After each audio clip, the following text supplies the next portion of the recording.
Waheguru Ji Ka Khalsa, Waheguru Ji Ki Fateh. Welcome to this segment of Coach Gurbani's a-sabad-a-day, of recitation for the day, followed by the reflection.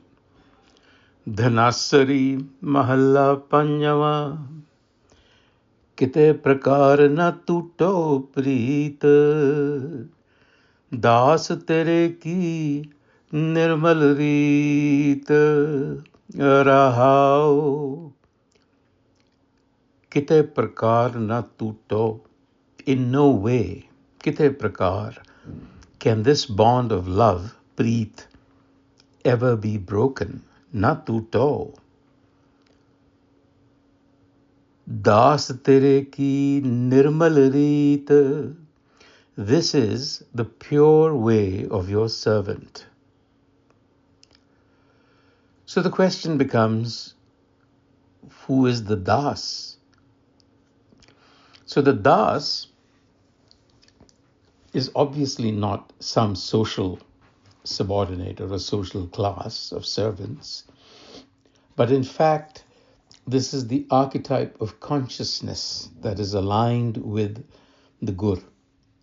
So in other words, this is the Gurmukh who is the Das, because the Gurmukh has transitioned from Haume, the autonomous ego, to what Sikhi calls self-mastery, Atam Jinai.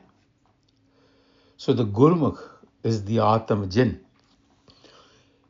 This bond is between that state of consciousness and what is considered to be our source, the Mool.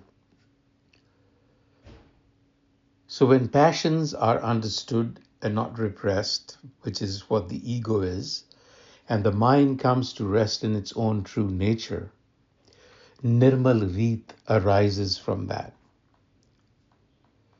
So the paradox here is servitude to hukam is liberation.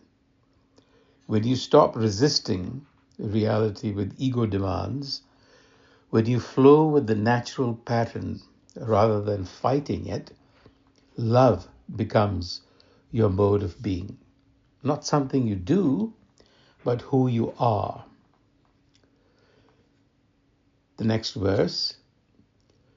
जी प्राण मन तन ते प्यारा how में बंद हर देवन हारा. This love, this preet, is valued above everything else. It's dearer than soul, breath, mind, and wealth. Man tan te pyara. And it is pointing to the Har. Har devan har, how mein band. The one who severs the bonds of the ego.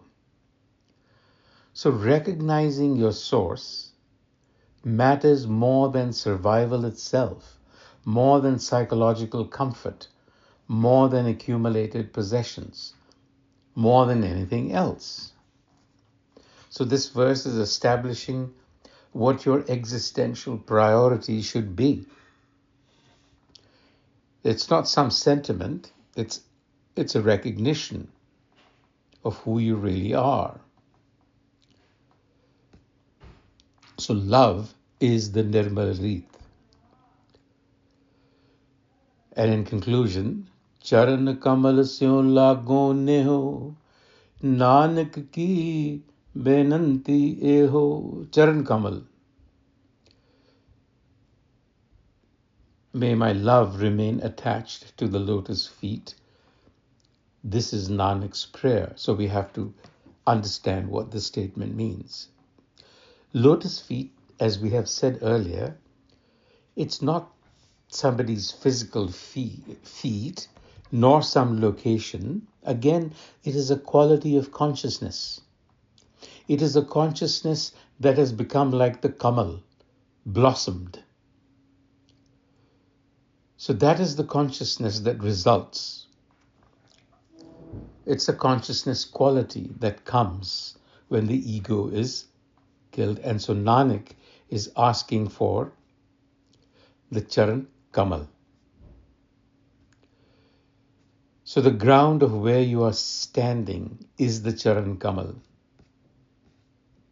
So this is the whole consciousness resting in its natural state, Sahaj, continuously present. And this is the Gurmukh.